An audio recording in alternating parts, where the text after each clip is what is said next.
हाय मंडळी, कसे आहात तुम्ही? ठीक आहे. आज संडे आहे त्यामुळे सगळ्यांना सुट्टी असते. आज मी बनवला आहे डोसा. घरची कामे लवकर आवरलीत, मग नाश्त्यामध्ये आज डोसा आणि चटणी बनवली. मग इथं आम्हाला जायचं होतं दादरवाडी. सारसबागच्या समोर आहे मंदिर, दादरवाडी मंदिर. हे बघा, हे एवढं मोठं मंदिर आहे. आम्ही मंदिरमध्ये पोचलो. इकडे भोजनशाला आहे. इथं मोठमोठे प्रोग्राम होतात. ही मंदिरची बॅक साईड आहे. इथून आम्ही जातो. बॅक साईडमधून पण एंट्री आहे, पण इकडे दरवाजा बंद होता म्हणून आम्ही फ्रंटने चालू. ही काका झाडांना पाणी घालत आहेत. मग आम्ही मंदिरमध्ये फ्रंटने एंट्री केली.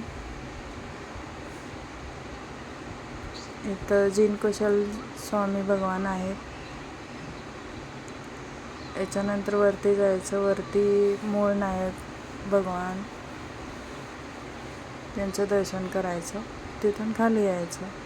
ही हे पालितानाचं बनवलेलं आहे सगळं. हे मंदिर आहे केवढं मोठं. हे अहिंसा भवन आहे, म्हणजे ऑफिस आहे. हे पालितानाला म्हणजे जायला जमत नाही कोणाकोणाला. हे सगळं इथं पालितानाचं बनवलेलं आहे. भगवान, मंदिर सगळं झालं. आमचं दर्शन करून मग आम्ही निघालो. इथून टिफिन घेतला. मग तुम्हाला तर माहितीच आहे, मी संडेला नानापेठला जाते भाजी आणण्यासाठी. ही आहे नानापेठ. इथून भाजी घेतली. थोडा थोडा पाऊस पडत होता. घरी आलो आम्ही. हा संध्याकाळचा चाय आणि कचोरी आहे आज चायमध्ये, चायसोबत. मग सगळी भाजी मला ठेवायची होती फ्रीजमध्ये. ही सगळी मी फ्रीजमध्ये भरून व्यवस्थित ठेवली. कोथिंबीर साफ करून ठेवली, म्हणजे आठवड्याभराचं टेन्शन नाही.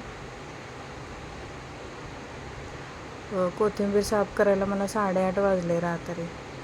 आमचे व्हिडिओ आवडल्यास लाईक करा, शेअर करा, सबस्क्राईब करा. थँक्यू.